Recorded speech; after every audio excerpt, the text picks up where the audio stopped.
Occupational English Test. Sample Test 2. Listening Test. This test has 3 parts. In each part, you'll hear a number of different extracts.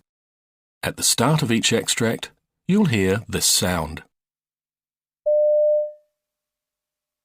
You'll have time to read the questions before you hear each extract, and you'll hear each extract once only. Complete your answers as you listen.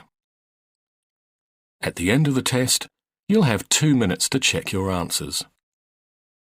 Part A. In this part of the test, you'll hear 2 different extracts.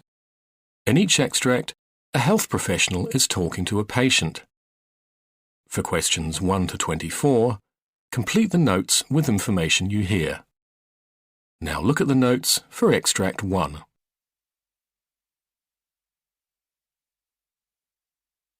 Extract 1. Questions 1 to 12. You will hear part of a consultation between a GP and a patient called Mrs. Brownstone. For questions 1 to 12, complete the notes with a word or short phrase.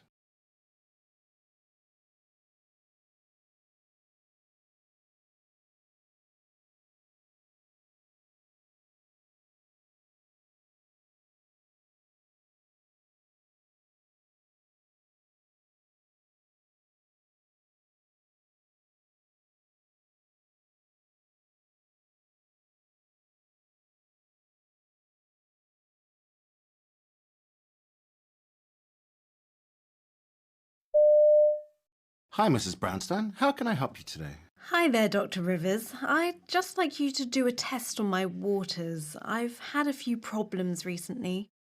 I have to go quite a lot more, and it's started to burn a little and just been a little bit uncomfortable.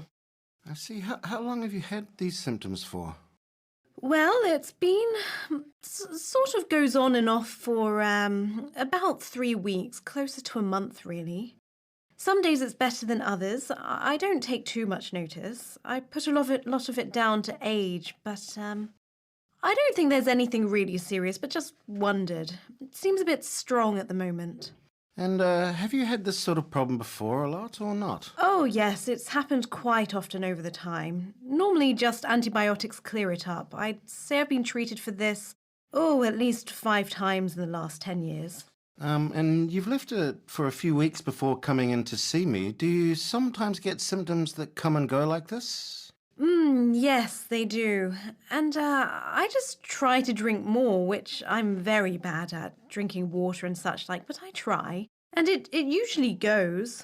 Well, it usually just goes off by itself, really. Okay, and what about nighttime? How are you at night? Oh, I'm up and down a lot. 3 times out in the night at least, every night. And it's more painful at nighttime, funnily enough. And it's much more urgent. At night there seems to be a lot of pressure. I think it's been going on for such a long time it's becoming normal. Right, okay, well, that's not something we want you to be getting used to. Let's see what we can do. When you've had these symptoms in the past, you've had the antibiotics, did it calm it down? Yes, antibiotics seem to do the trick. And what about accidents? Any accidents with the waterworks? No, I just have to make sure I get there quickly. I do find when I've been sitting for a while, once I get up, I've got to go immediately. So I always want to know where the loo is wherever I am. But if you cough, sneeze, or laugh? No, nothing like that. Yeah. So what I'm keen to do actually is just to give you a short course of antibiotics and see how you get on. If you've had this similar things in the past and antibiotics have helped, I think that the first step is to see what happens if we do the same thing. Right. I'm not sure if this is important or not, but I had a series of water problems way back, 25 years ago or so. I had a colposuspension in 1980-something. I was 50. And that worked. It worked well, I think. Good. Okay, let's keep that in mind, but we will start with some treatment. But if it's not improving, we'll need to reassess the bladder function a bit more closely. Right, okay. Are you allergic to any medications as far as you know? Yes, there's a few. Septrin, amoxil, and... what's the other one? Oh, if you can just hold 2 seconds, I'll tell you. Keep it written down so that I can. So, Septrin, Moxil, and Trimethoprim. Trimethoprim. Glad I knew that, because that would have been my first choice. You've had something called nitrofurantoin? Yes, I've been okay with that one. The nitrofurantoin, I've had it before for 5 days. Right, thank you. So, as you asked for, I will get you to provide us with a sample we can send to the lab. I think that what I want you to do is drop back in and see us in 5 days, and we can review the results and discuss how the medicine is working, okay? You will hear part of a consultation between a doctor and a patient called Mrs. Chambers.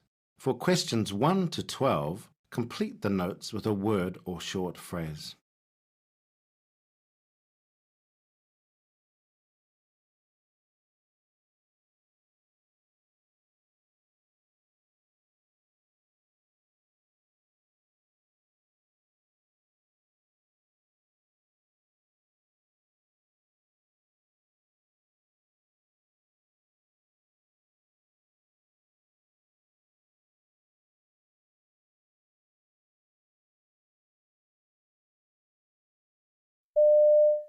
Hello, Mrs. Chambers. I'm Dr. Bakari, one of the obstetricians working here at the hospital. I've just come to ask you a few questions. What is the reason you came into hospital today? Oh, well, I started bleeding. Oh, I see. When did you start bleeding? I had a bleed on last Sunday. Okay, and how many weeks pregnant are you at the moment? I'm 36 today, and I started bleeding about a week ago. And did you have any bleeding before that? Actually, yeah, I did in February. Okay, in February, how much bleeding did you have? Was it quite a bit or just spotting? About half a cup full, and I was 28 weeks then. But the bleeding only lasted for not long, a couple of hours, then it stopped. Okay, and when it started last Sunday, how long did it last then? It lasted for about 3 hours, but then I'm spotting and having some old blood coming out now. Yeah, and it was quite a bit of blood. I would say about a cupful. A cup, okay. And with this episode, did you have any pain anywhere at all? I just get a tightness in my tummy and I get cramps. And a quite severe pain in the lower abdomen here for a bit, but it comes and goes. It started when the bleeding, at the same time as I was bleeding. Okay. And did you have pain at 28 weeks when you had the bleeding then as well? Yeah, it's just like period pains, cramping. Okay, all right. Any other symptoms at all? No, not really. Okay. And with this pregnancy, other than the bleeding, have you had any other problems? No. Okay. And have you had a scan since this bleeding started? Yes, I had one when I was 34 weeks, and they found the placenta was low, but I haven't had another one since. Okay, and when is your next scan due? I haven't got another one now. Okay. All right. And when you had your booking scan at 12 weeks, everything was normal then?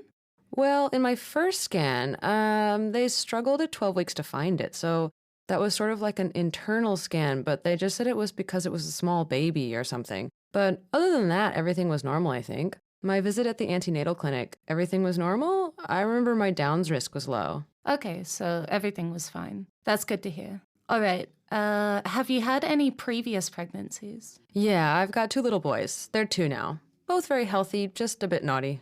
All right. They twins? Oh, yes, sorry, they're twins. And was it a normal delivery or was it by cesarean section? No, normal. Normal delivery, no instruments used, nothing like that? And you didn't have to go into the intensive care unit or neonatal unit, nothing like that? No. Okay, all right. I think I'm starting to get a good picture. Tell me, have you ever had any uterine surgery or procedures? Oh, yes, about 4 years ago, I had to have an abdominal myomectomy. Oh, I see. That's good to know. What symptoms did you have with that? It was almost exactly 2 years before my boys were born. I was really suffering, migraines, body aches, and even a fever with my period. One time the pain got so bad I had to go in for an MRI, and they found some pretty big fibroids, and at the time we were struggling to get pregnant, so the doctor suggested I have the fibroids removed. I was really nervous and considered not getting it done, but it seemed to work really well. And 2 years later, we had our boys. I never really felt any ill effects from the procedure, apart from just taking time to heal.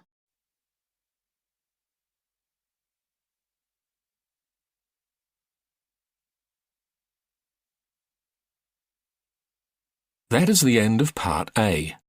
Now look at Part B.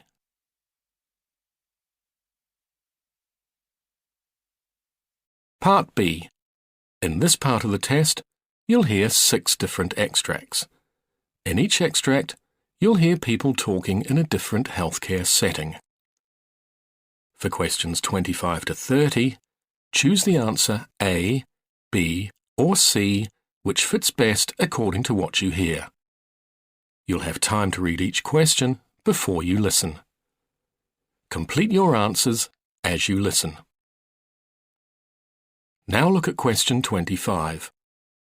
You hear a doctor and a nurse reviewing a coma patient.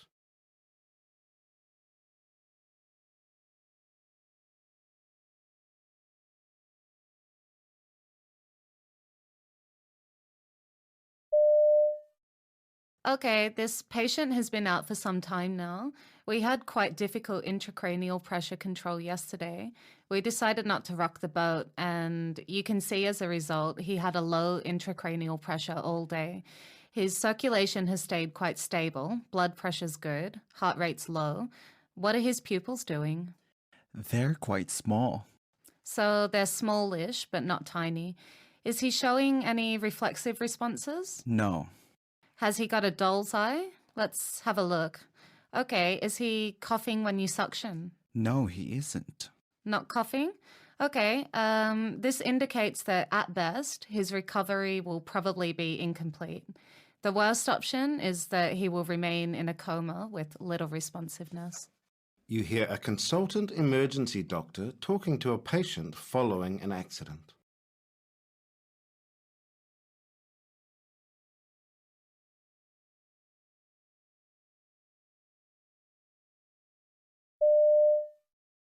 Hello, Ellen. Hi, Doc. Can I just take a minute to talk to you about the injuries we found? Sure. So firstly, your neck looks fine. So in a minute, I'm going to get this brace off and you'll be able to move your neck. But you've got a fracture of your shoulder blade, a fracture of your thigh bone, a fracture through the tibia and fibula, the lower leg bones. And there are also fractures in your ankle, the talus, your heel bone, and the ankle joint above it, the calcaneus. We were quite worried about the blood flow past the fracture in your thigh. So we did an angiogram and a CT scan, and they actually show good blood flow. So with these injuries, you're going to need surgery, and it could be a bit complicated. You hear a clinical researcher introducing a professional development workshop.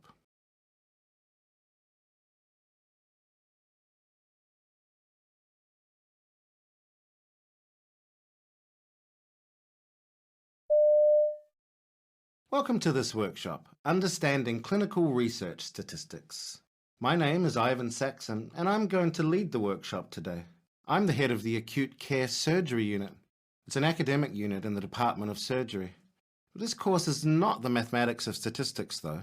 I believe that a first contact with medical statistics should lead you to an intuitive understanding of the ideas behind the numbers. It should leave you with a deep sense of understanding what is meant by the numbers and techniques mentioned in the methods and results sections of published research papers. In order to critically evaluate research, you should be able to read more than just the introduction and conclusion sections of a paper. Quickly scanning for some significant p-value isn't enough.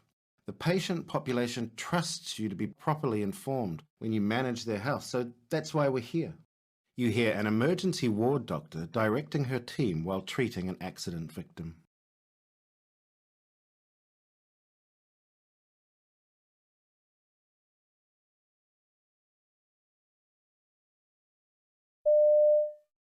Okay, let's get on with the primary survey. It's a serious injury to his left leg. It's extremely pale, so blood flow could be an issue. But I'm worried about other serious injuries that aren't so obvious. A fracture of the pelvis, abdominal or spinal injuries. I think we better get the consultant emergency surgeon down here too. Okay, so you need to get the lines in, blood off, and we need to remove the rest of his clothing. We're going to want to get some x-rays done before anything else. Chest, pelvis, femur, please. And can somebody get a Doppler, please, so we can check his blood flow in the leg? You hear a doctor speaking to a woman who has presented with heart palpitations.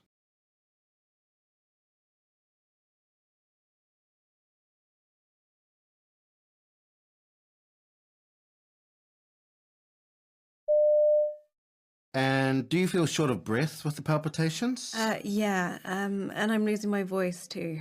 So you'd just got to work and this happened. Yeah. When's the last time it happened? A few months ago, I came here as well. Okay, so I'm just going to try and massage the side of your neck here, just to see if that slows down your heart rate. Did they teach you how to try and hold your breath last time? Yes, they did. Did you try that this morning? Yeah, I did. Oh, great. Very good. Okay, well, that massage doesn't seem to be working. Let's try something else. What I want you to do now is to blow as hard as you can into this syringe.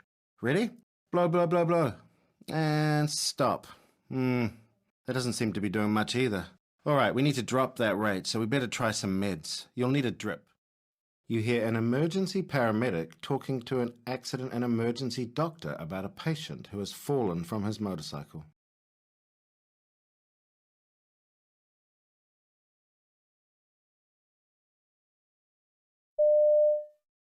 This gentleman's name is Brian. He came off his motorbike at a corner and his leg hit a telephone box. Oh, I see. Looks like he fell pretty hard. Yeah, when we arrived, he was sitting up and talking, GCS 15 and no signs of head injury, just some pain in his right shoulder, but the main injury is a deformed and angulated right femur, which we've manipulated on the scene.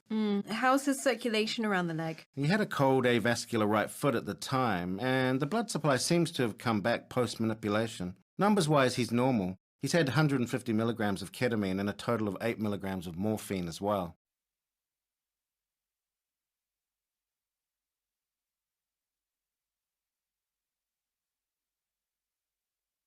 That is the end of Part B. Now look at Part C.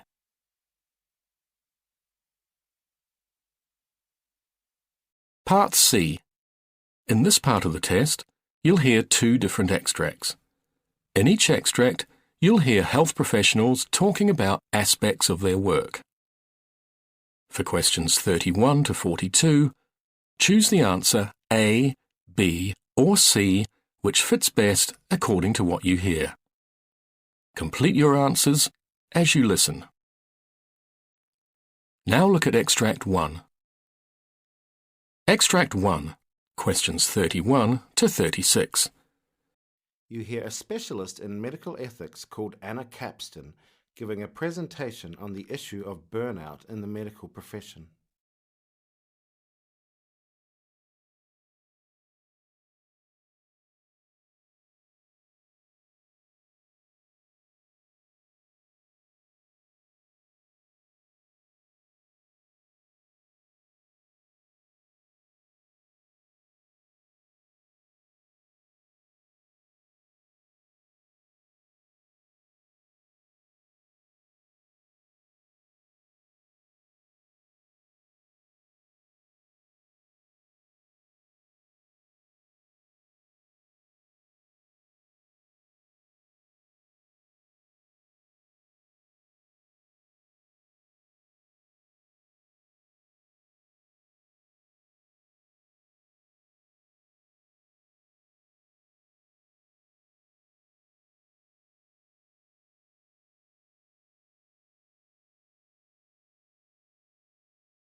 Hi, I'm Anna Capston from the Division of Medical Ethics at University College. Today I want to discuss the quite urgent topic of burnout among medical professionals as it's becoming. It's kind of an epidemic, but I really think that we're not talking about this enough. That's why we're here today, to get a bit of information out there and start a conversation. So, what is it? Well, burnout is a psychological and behavioral syndrome. Emotional exhaustion is one quite common hallmark of burnout. It's been defined as long-term, unresolvable job stress, a sense of being overwhelmed and depersonalized and lacking a sense of personal accomplishment. A recent study from the Mayo Clinic showed that in 2011, 45.5% of doctors reported that they felt burned out. And that number has now risen to 54.4% in 2014. More than half of all doctors in this country are saying, I really feel that some aspect of my work as a doctor is making me feel burned out. This is really trouble. It's trouble because a doctor who feels this way can commit more errors. They suffer from compassion fatigue or just not being able to empathize with others because they have their own emotional issues. They may retire early, therefore reducing the workforce. They may have problems managing their own lives. 400 doctors committed suicide last year, which is double the rate of the population average. There's trouble for patients in having a workforce that's burned out. There's trouble for doctors in terms of their own health and well-being. We don't talk about it much. We like to think that doctors can handle everything, but it's clearly not true. It's a problem, and there ought to be some solutions. One type of fix is to make sure that hospitals and other healthcare environments try to create better conditions for a happier workforce and for happier doctors. This might include yoga, mindfulness training, having more therapists to talk to, encouraging people to come forward when they feel this way, peer groups, and better mentoring. There are a lot of tactics that we could pursue and try to engage in. I'm not sure what's best, and maybe one size does not fit all, but it's time to really build a safety net so that we can keep our workforce functioning and we keep physicians at their careers and doing a good job, not making mistakes, not being indifferent to patients, and not harming themselves. This really is a problem, and we've got to attend to it in the workplace. It's just as important as any other aspect of workforce safety. When we institute new software or when we have new bureaucratic regulations, I think somebody ought to ask, what does this do to the workforce? If one more doctor complains to me about Epic and other types of electronic record keeping and billing forms, it'll be one doctor too many. It takes a lot of energy, makes a lot of people unhappy. A lot of the software and computer assistance that's out there doesn't seem to help the doctor. It makes more work or makes them feel frustrated. It also seems to me that if you look at what's going on with respect to regulations and administrative or bureaucratic requirements, nobody is saying, hey, is this user-friendly? What's the burden that it's putting on the doctor? It's just done to save money or allow people to collect bills more reliably, but it's not asking what it's taking out of our workforce. I believe that morally, we've got to make sure that a highly trained workforce that takes a very long time to get the ability to practice medicine is a resource that we preserve and really take seriously. I don't think we're doing that as part of employee or workplace safety. I think it's crucial, but it's being ignored. We also have to view it as part of patient safety. And I think we should start spending some resources to figure out how we can make the physician workplace more user-friendly. How can we make it a happier place to be? What can we do to institute regulations, guidelines, software, and bureaucracy to try it out on the workforce for a while to make sure that they're satisfied and that it's not making their lives more miserable? You hear a specialist in health and nutrition called Dr. Gregor McGregor discussing the ideal healthy diet for humans.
Good evening. I'm Dr. Gregor McGregor. In this talk, I want to discuss what we know about a healthy diet and confront some of the misinformation that gets passed around about what types of food are better or worse for us. So let's get right to it. What is the healthiest diet? Well, the best available balance of evidence suggests that the healthiest diet is one centered around fruits, vegetables, legumes or beans, split peas, chickpeas and lentils, whole grains and nuts. Basically, real food that grows out of the ground. This is our healthiest choice. And all the while minimizing our intake of meat, eggs, dairy, and processed junk. So plant-based. A plant-based diet centered around whole plant foods. That's the secret. But of course, it isn't really a secret, and I don't think anyone listening will be surprised to hear this. So what's the issue here? Why is there so much debate around this issue when the evidence seems so clear? A part of the problem, seems to me, is diets and what might be called the dieting industry. I mean, diets, by definition, don't work, right? Because you go on them, then you go off. What we need is a lifestyle. What we need is a way to eat and live so that we can live a long, healthy life. And to do that, thankfully, the same diet that's associated with longevity is the same diet that's so effective in controlling weight. But there's so much discussion out there online about what's better or worse to eat. There's a lot of conflicting information out there backing up different sides. For example, there is information saying meat is good for you, eggs are good for you, dairy is good for you. And it's really confusing people because it seems to be like no matter what you believe in, you'll find the proof to back it up. But of course, the proof that meat is good for you is backed up by the meat industry, right? That eggs are good for us, backed up by the egg industry. I mean, this is a classic kind of tobacco industry tactic. The tobacco industry really pioneered the tactics that different interest groups in the food industry use all the time now. The tobacco industry was the first to use science against itself. This was one of their great innovations. This is, in the 1940s and 50s. Basically, they realized that science was venerated, as it should be, as a way to kind of sift through what is true and what's not. And the public believed that. And when there was this tremendous body of literature starting in the 1930s and certainly around the 1950s, that, non-smokers had at least 90% less lung cancer risk than smokers. I mean, by the time the US Surgeon General's report in the 1960s, 1964, came out, they had 7,000 studies, all showing in some way the health risks associated with smoking. So you'd think that after the first few thousand research studies came out, somebody in the government would do something about it, right? But tobacco was a very powerful industry. I mean, it took that much, that overwhelming massive evidence, to finally get the powers that be to just recognize that smoking was killing people. And the tobacco industry tactic was to fund their own science. They have this Tobacco Institute where they fund their own scientists just to instill doubt. They knew they couldn't go up against 7,000 studies. In fact, there's a famous tobacco industry memo called Doubt is Our Product. And this was a PR company saying, all we have to do is introduce enough doubt. Some scientists say tobacco is good, some say it's bad, so who knows? And so the food industry is the same. The hope is that all the contradictory evidence and confusion makes people just kind of throw up their hands in the air and eat whatever is put in front of them. So this is good for the trillion-dollar food industry, but it's not good for our health and well-being. And we do have a lot of evidence suggesting diets heavy in meat and dairy are not very good for you. The most powerful data we have are these interventional studies. For example, you look at the longest, healthiest living populations around the world, the so-called blue zones, with the most centenarians, people living over 100. Whether it's Okinawa in Japan, Seventh-day Adventists in the USA, or Nicoya in Costa Rica. If you do a Venn diagram of all these blue zones, what they share in common is a plant-based diet, and specifically legumes. For example, Okinawa, the second longest living population in the world, they have a 97% plant-based diet. That is the end of Part C. You now have 2 minutes to check your answers.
That is the end of the listening test.